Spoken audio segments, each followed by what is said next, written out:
Hi everybody, my name is Josepha from Climate Choice and I'm super happy to share with you today some insights from key industry leaders in the field of Scope 3 decarbonization. What is then the key to successful supplier collaboration to jointly reduce emissions along the supply chain?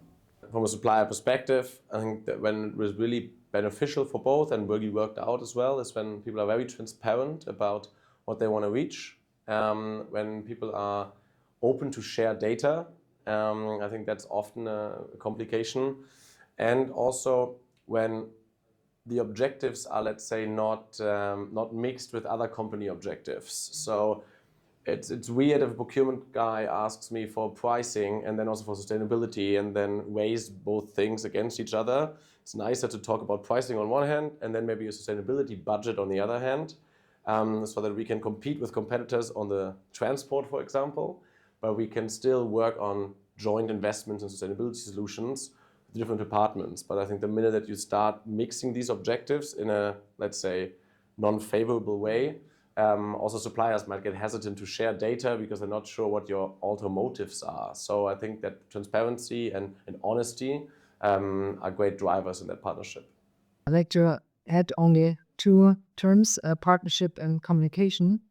I think to see the suppliers as partners is most important.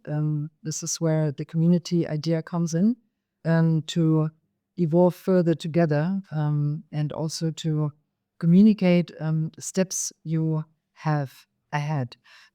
Because only if the suppliers know about what are the climate targets you're reaching for, what is the strategy you're aiming for, then the suppliers also understand their own role.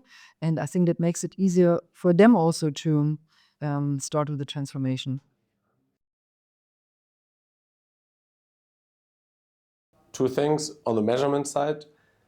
Without software, we wouldn't be able to calculate CO2 emissions, and we are calculating them based on our actual fuel consumption, for example. So there's API connections between our fleet management system and our CO2 platform, and then again our transport management system. So we're relying on data to be shared between systems to have a reliable and also actionable footprint and intensities we can work with.